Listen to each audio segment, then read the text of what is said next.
जगदीप धनखड़ ने अचानक इस्तीफा क्यों दिया? इस्तीफा दिया या प्रधानमंत्री मोदी और शाह के द्वारा मजबूर करके इस्तीफा लिया गया? अब इसी को लेकर अटकलों का बाजार गर्म है, लेकिन आपके सारे सवालों के जवाब आज इस वीडियो के अंदर मिलेंगे कि आखिर क्या वजह रही जिसकी वजह से अचानक स्वास्थ्य कारणों का हवाला देते हुए उपराष्ट्रपति पद से जगदीप धनखड़ को इस्तीफा देना पड़ा। सबसे पहले आप ये समझिए कि आपके बीच का अगर कोई व्यक्ति जिसे आपने चुना हो वो इस्तीफा देकर जाना चाहता हो तो क्या आपसे बिना सलाह मशूरा के वो इस्तीफा दे देगा?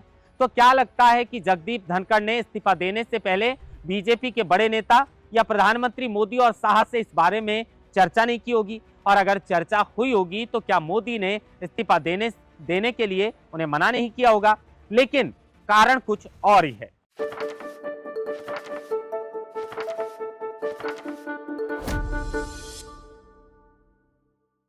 सबसे पहला कारण यह सामने आ रहा है कि जो जस्टिस वर्मा हैं उनके खिलाफ जो महाअभियोग लाया जा रहा था वही बड़ा कारण है जिसकी वजह से इस्तीफा देने के लिए उपराष्ट्रपति जगदीप धनखड़ को मजबूर किया हो।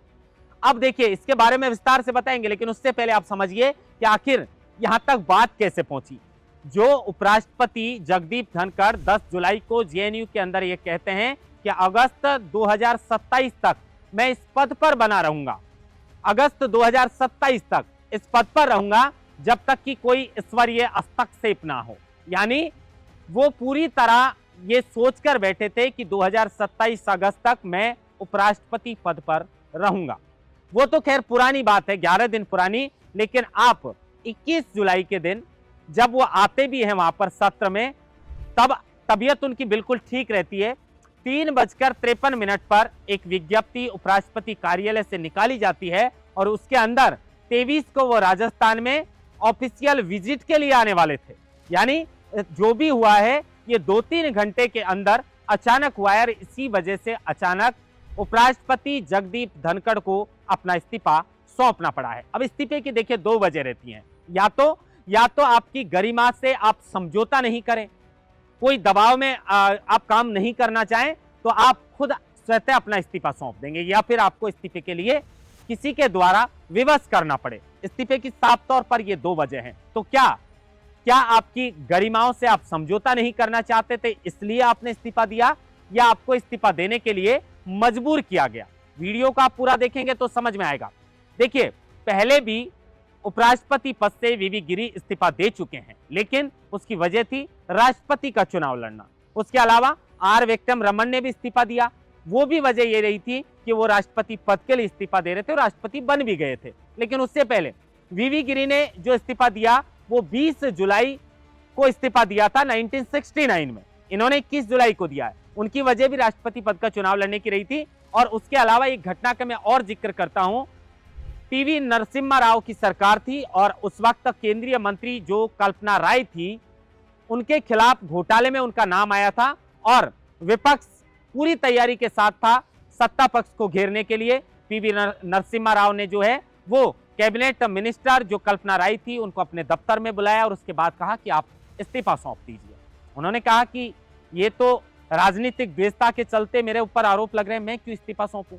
उसके बाद पीवी नरसिम्हा राव ने कहा कि आपको मेरे ऊपर भरोसा है, अगर आप मुझे इस्तीफा दे देंगे तो मैं ये कह दूंगा कि कल्पना राय पूरी तरह पाक और साफ है और आपके इस्तीफे को मंजूर नहीं किया जाएगा, और इसी के चलते जो विपक्ष हमलावर होगा उसको हम कहीं ना कहीं जवाब दे देंगे कि कल्पना राय के ऊपर जो भी आरोप हैं वो झूठ है, क्योंकि उन्होंने तो हमें पहले से ही इस्तीफा लिख कर दे रखा है। विश्वास किया, कल्पना राय ने पीवी नरसिम्हा राय को अपना इस्तीफा सौंप दिया और वही इस्तीफा पीवी नरसिम्हा राय ने जो है वो कहीं ना कहीं राष्ट्रपति को भेज दिया और कैबिनेट मंत्री के पद से कल्पना राय की छुट्टी हो गई। अब इसके अंदर क्या वजह रही? देखिए जस्टिस वर्मा जो है उनके खिलाफ एक का महाअभियोग जो लाया जा रहा था उसी को लेकर सबसे बड़ी ये वजह बताई जा रही है जिसकी वजह से उपराष्ट्रपति जगदीप धनखड़ को अपना इस्तीफा सौंपना पड़ा। अब ये पूरा मामला क्या था? देखिए इनके खिलाफ जो अभियोग लाया जा रहा था उसके अंदर राज्यसभा और लोकसभा ये 2 चीजें थी। राज्यसभा के अंदर 50 मेंबर के साइन होने चाहिए, लोकसभा के अंदर 100 मेंबर के साइन होने चाहिए।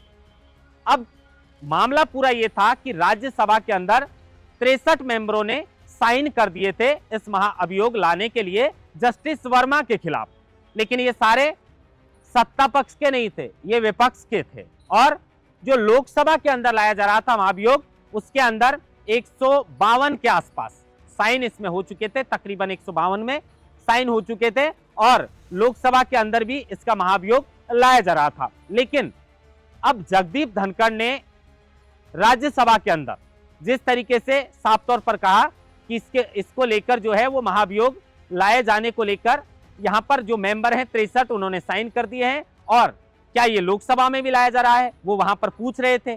अब लोकसभा के लिए भी यहाँ की साइन कर रहे हैं। अर्जुन राम मेघवाल शायद जो मंत्री हैं उन्होंने इस बात को उनसे पूछा, और ये बातचीत जो चल रही थी तो उसमें वो नियम बताने लग गए कि देखिए अगर एक ही दिन आता है तो पहले जहां पहले आता है वहां पर होता है, और ये राज्यसभा में आया है तो राज्यसभा से ये महाभियोग जो है वो पास किया जाएगा। इस तरीके की ये बातें होती है। अब आप एक बात बताइए, जस्टिस वर्मा के खिलाफ, यशवंत वर्मा के खिलाफ जो ये महाभियोग लाया जा रहा था, वो अगर विपक्ष के साइन के द्वारा, विपक्ष के द्वारा ये लाया जाता तो उसमें क्या सरकार की किरकिरी नहीं होती? क्या सत्ता पक्ष कभी चाहेगी कि सत्ता पक्ष में वो है और विपक्ष के द्वारा कोई महाभियोग लाया जा रहा है? इसका क्रेडिट वो विपक्ष को कैसे सौंप देते?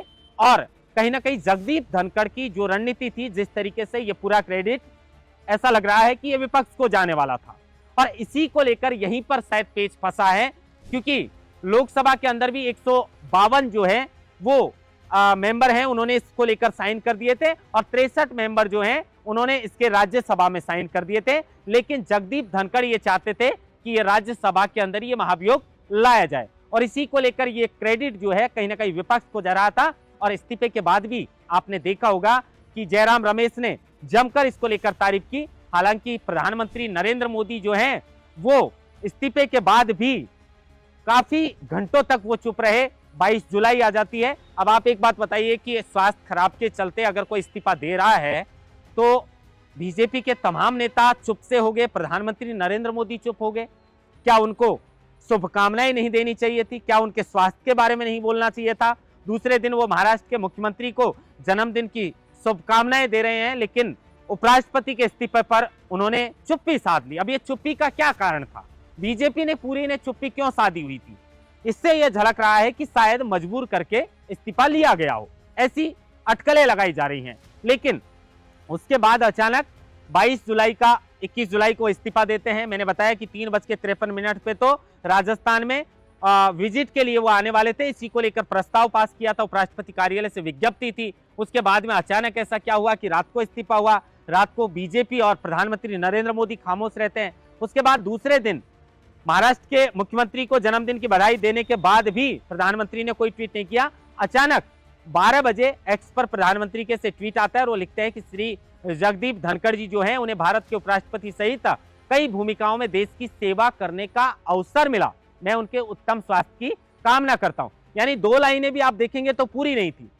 इससे ज्यादा तो विपक्ष वाले उपराष्ट्रपति के लिए लिख रहे थे, लेकिन प्रधानमंत्री नरेंद्र मोदी को उपराष्ट्रपति पद से इस्तीफे के बाद इतने लंबे समय बाद उन्होंने जो है वो एक्स पर इसको लेकर पोस्ट की, और वो भी पूरी 2 लाइनें नहीं लिखी। अब इसी को लेकर अटकलों का बाजार गर्म है कि ये जो जस्टिस वर्मा के खिलाफ महाभियोग लाया जा रहा था उसका क्रेडिट जिस तरीके से उपराष्ट्रपति जगदीप धनखड़ विपक्ष को देना चाहते थे, क्योंकि विपक्ष के 63 मेंबरों ने इसको लेकर साइन किया था और बीजेपी कतई ये नहीं चाहती थी, और इसी को लेकर अचानक उपराष्ट्रपति जगदीप धनखड़ को मजबूर करके ये इस्तीफा लिया गया है। स्वास्थ्य तो एक बहाना है, दरअसल ये तो राजनीतिक एक वजह है जिसकी वजह से मजबूर करके इस्तीफा लिया गया है, ऐसा कहा जा रहा है। अब इसकी सच्चाई और कुछ होगी तो वो भी आएगी, और वो भी हम आपको लोकमत हिंदी के माध्यम से जरूर बताएंगे। लेकिन फिलहाल की जो खबरें हैं और फिलहाल जो भी एनालिसिस हमारे द्वारा किया गया है उसके मुताबिक तो जस्टिस वर्मा के खिलाफ जो महाभियोग लाया जा रहा था उसी के चलते ये जो है वो मजबूर करके इस्तीफा लिया गया है। नहीं तो 10 जुलाई को 11 दिन पहले उपराष्ट्रपति जगदीप धनखड़ जेएनयू के अंदर ये बात नहीं कहते कि अगस्त 2027 तक ईश्वर के अगर कोई हस्तक्षेप नहीं होता है तो मैं इस पद पर बना रहूंगा। और 11 दिन बाद अचानक इस्तीफा देना, 3:53 पर उपराष्ट्रपति के कार्यालय से एक विज्ञप्ति जारी होना राजस्थान आने के लिए, विजिट के लिए, और फिर अचानक रात को जो इस्तीफा सौंपा है उसके बाद ऐसा लग रहा है कि स्वास्थ्य एक बहाना है। दरअसल वजह कुछ और ही थी, और वजह जस्टिस वर्मा के खिलाफ महाअभियोजक जो लाया जा रहा था, महाभियोग, उसको बड़ी वजह बताई जा रही है। महेंद्र मास्टा, लोकमत हिंदी, जयपुर।